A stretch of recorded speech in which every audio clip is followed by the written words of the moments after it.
Hi, my name's Corbin Roush, And this is Holly Roush. and we're Presidential Black Diamonds in Montevideo out of Tulsa, Oklahoma. And we want to commend you on your decision to start Montevideo as a business or just something fun that's going to hopefully generate a little bit of income for you. Let me tell you a little bit about my story and who I am and how we got involved with this product. A few years ago, my brother-in-law introduced us to this opportunity. He told us about a great new product that had this acai berry that was going to change the world. It was great nutrition and was going to be the next big thing. And my wife and I kind of got excited about it, thinking great nutrition for our family. How cool is this going to be? A great convenient way to give our family nutrition every day. And we had a family on the go. We were going all the time. Our kids were busy with sports and they just didn't get the proper nutrition they needed. So we got excited about it from a product standpoint. But then when my brother-in-law shared with me it was network marketing, I put the kibosh on it. I stopped it immediately. I did not want to be in one of those pyramid schemes. I didn't want to be one of those guys that's out panhandling friends and family. I was busy enough, and besides, I thought nobody ever made any money at these. But my wife was still intrigued, and she was excited about the potential of giving our family great nutrition, and she started thinking, so many of our friends had the same type of lifestyle that we did, busy on the go. What if we could share this with enough people that we could consume this product for free, maybe have a little bit of extra income, and what if it does become the next big thing? So I told her to run with it. It was her deal. I wanted no part of it. I was in corporate America. I was busy. I was gone already from my family more than I wanted to be. You know, I would continue to trade more hours for dollars, and it was just not something at that point in time that I thought I could ever be interested in. And you know what? I was wrong. I was totally wrong.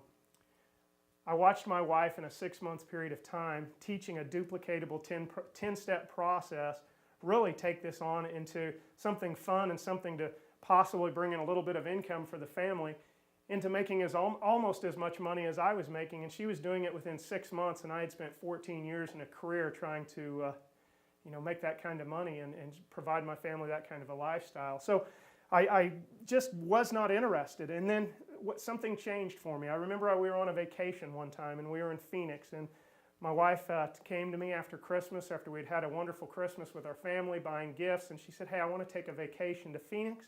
My dream's always been able to go out to Scottsdale and shop until I drop and buy whatever I want and just not worry about the expenses of it. And I said, Holly, we cannot do that. We just had a big Christmas for the kids.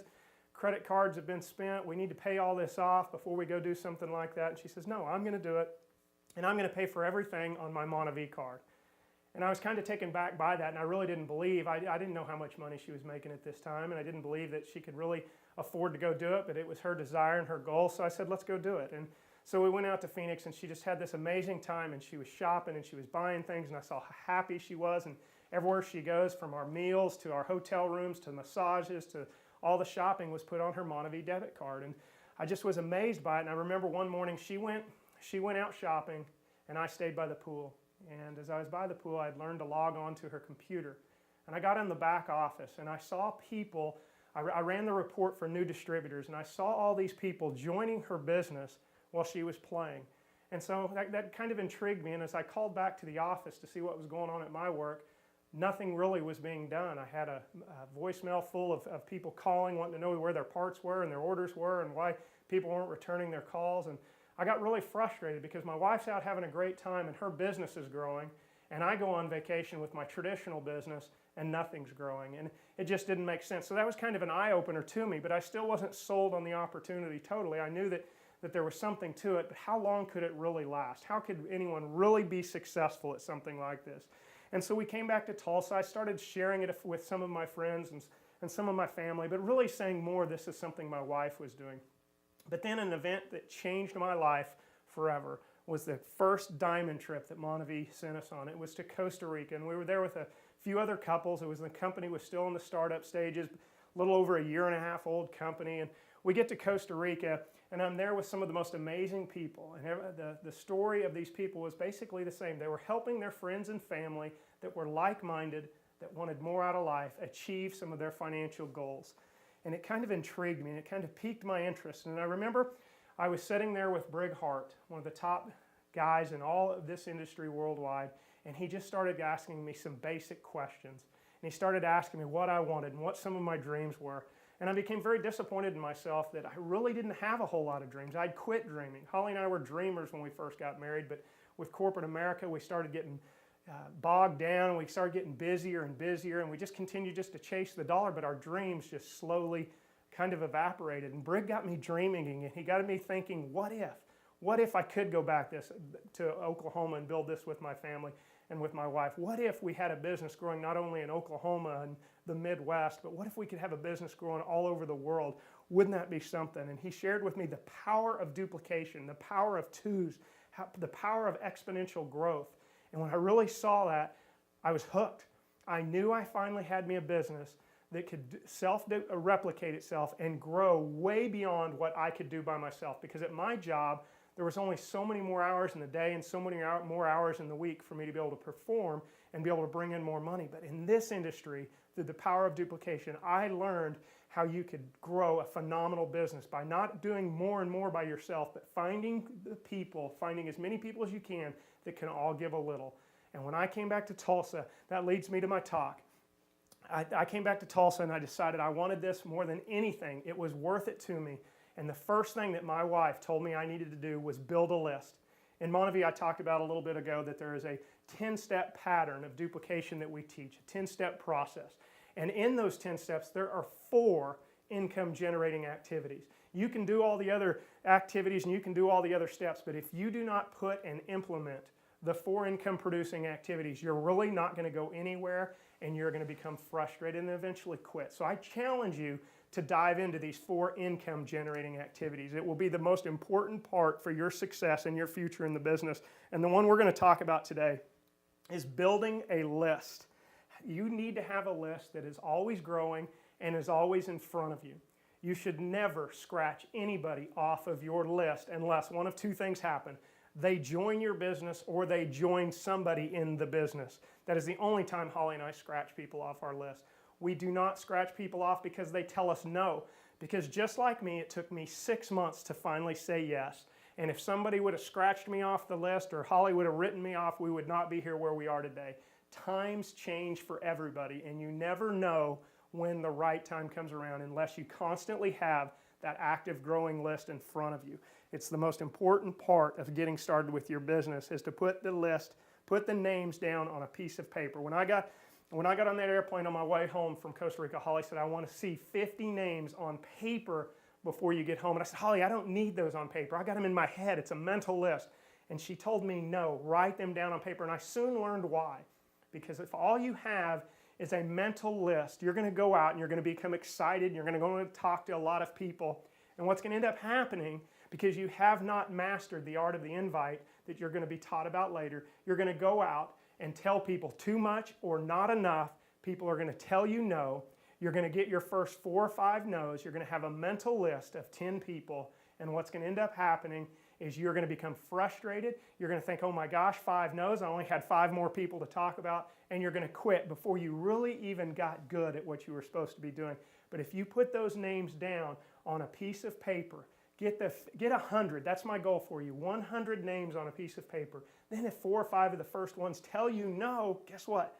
You now have 95, 96 more people that you can start contacting, and you can go back and start revisiting your invitation to see where you need to work on, what you need to work on, and what you need to adapt and change so you can get better at it, so you can give the accurate presentation so people can make an informed decision.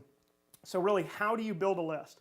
There's a number of different ways on how you build this list. The first thing you want to do is you want to look up. You want to invite people that are very, very successful. You want to put on your list the people that have influence with people, people that you admire, people that you know if got into business with you, they could put a bunch of people in a room for you.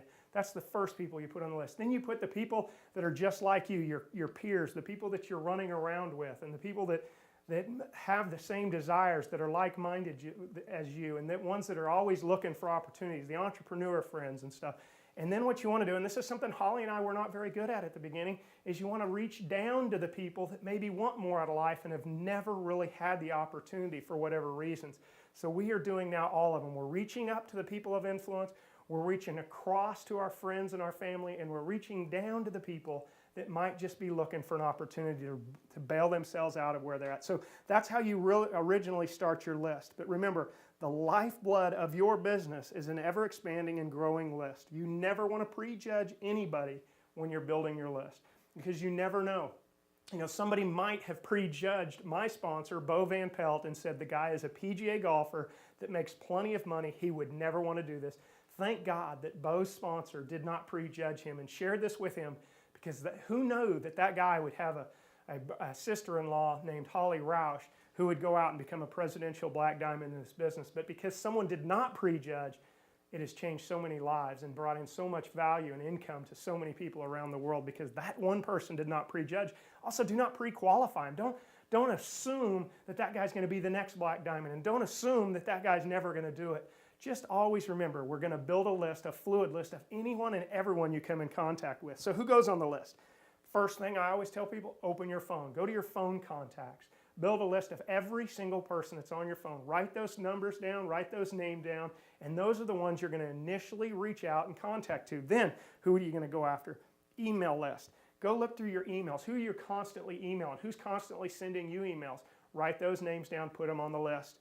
School directory. What a great way to get around all the people. You're seeing them at school. You're seeing them at the carpool lines. Holly, when she first got started, the school list was huge for her. That, you know, by her one day showing up at a football practice with a group of people that all belonged to our kids' school, she sat around and shared this product, shared this opportunity with people that led us to 2 Hawaiian blue diamonds and a blue diamond, or I guess now purple diamonds and blue diamonds in the business, because she looked at the school. She looked at the people that we had common interest in with the school. Think of your neighborhood directory, the people that are out walking the dogs, walking their kids, pushing their kids in the strollers. Anybody in the neighborhood, get the directories out. Look at that. Parents in your kids' classroom, the church Sunday school class, your friends that you're kind of always with. Again, always like-minded people is who I'm looking for.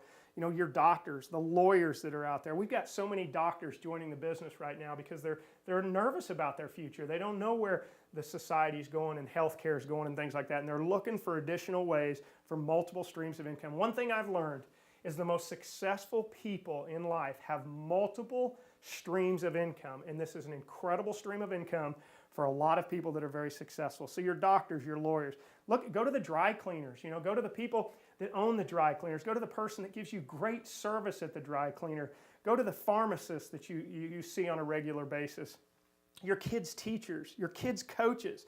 You know, go through your drawer and find old business contacts.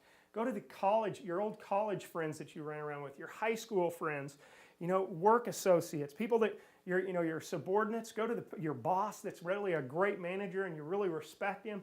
Go to the people that you're maybe managing and you're teaching. Go get with them. The list should always be expanding, should always be growing. And really, guys, anybody out there is fair game to put on a list. And here's the thing I'm going to end with right now on the build a list before I turn it over to my wife, Holly.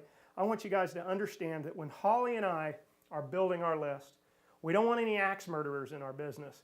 We only want people that we'd want to vacation with and spend some time with. So don't go out there and put a bunch of crazies on there. Build the list and put people in the business, people that you would want to vacation with. So I'm going to turn it over to Holly, and she's going to do a little teaching now. Hey guys, Holly, excited that you took this next step. Obviously, by sitting here listening to this CD today, you've gotten excited about the Monavie product and the Monavie opportunity. I'm sure like most, you've tried the juice, you've seen the results, you like how it feels, and you're ready to share it with other people. And this is the first great step of getting that started, you know, to share a little bit about me and how I got started several years ago, and hearing about this Monavie product through my brother-in-law, Bo Van Pelt, and my sister. I never thought in a million years this is what I'd be doing today either. You know, really, I was a stay-at-home mom. I was in a position that I loved. I had always done corporate America. I had been in pharmaceutical sales. I'd worked in marketing for a private school. And to me, that was what I thought I would do the rest of my life. I thought I'd climb the corporate ladder. So the challenge for me was to stay home with my kids. That was something that I never really envisioned.